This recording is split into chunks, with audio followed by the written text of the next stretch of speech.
മലപ്പുറം നഗരസഭയിലെ 64 അംഗനവാടികളാണ് പ്ലേ സ്കൂളുകളോട് മത്സരിക്കാൻ പാകത്തിൽ അടിമുടി ഹൈടെക് ആകാൻ ഒരുങ്ങുന്നത്. നഗരസഭാ പ്രദേശത്തെ മുഴുവൻ അംഗനവാടികളിലും ആധുനിക സൗകര്യങ്ങൾ ഒരുക്കി മോഡേൺ സ്മാർട്ട് അംഗനവാടികളാക്കി മാറ്റുന്ന പദ്ധതി മലപ്പുറത്ത് ആദ്യഘട്ടം പൂർത്തിയായിരിക്കുകയാണ്.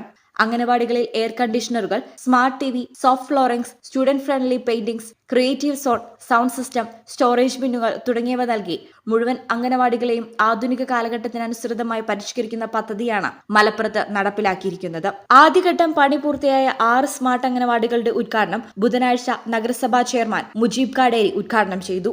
രാജ്യത്ത് ആദ്യമായാണ് ഒരു തദ്ദേശ സ്വയംഭരണ സ്ഥാപനം അവരുടെ പ്രദേശത്തുള്ള മുഴുവൻ അംഗനവാടികളിലും എയർ കണ്ടീഷൻ സൗകര്യങ്ങൾ ഒരുക്കുന്നതെന്ന് ചെയർമാൻ മുജീബ് കാടേരി പറഞ്ഞു. കൂടിയിട്ടുള്ള സ്മാർട്ട് അംഗനവാടികളാക്കി മാറ്റിയിരിക്കുകയാണ്.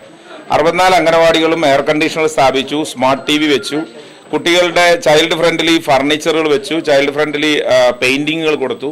പുറംഭാഗത്ത് എല്ലാ 64 അംഗനവാടികളും ഒരു റെയിൽവേ കോച്ച് നിൽക്കുന്നത് പോലെയുള്ള, ട്രെയിനിന്റെ ഒരു കോച്ച് നിൽക്കുന്നത് പോലെയുള്ള ഒരു മുഖവും, ഉള്ളിൽ കുട്ടികളുടെ കിഡ്സ് ഫ്രണ്ട്ലി ആയിട്ടുള്ള പെയിന്റിങ്ങും കൊടുത്തു. നഗരസഭയുടെ സ്വന്തം വിഹിതവും കേന്ദ്ര സർക്കാരിന്റെ ഫണ്ടും ഉൾപ്പെടുത്തി 1.5 കോടിയോളം രൂപ ചെലവഴിച്ചാണ് നഗരസഭ ബൃഹത്തായ പദ്ധതി പൂർത്തിയാക്കുന്നത്. ശനിയാഴ്ച വൈകിട്ട് മേൽമുറി പടിഞ്ഞാറേമുക്കിൽ മുനിസിപ്പൽ തല സ്മാർട്ട് അംഗനവാടി പദ്ധതിയുടെ ഉദ്ഘാടന ചടങ്ങുകൾ നടക്കും. News bureau, Malappuram. Doctor Ambika's Abhaya Ayurveda and wellness, Valanchery Pattambi road, Valiyakunnu. Phone 9447 0555575.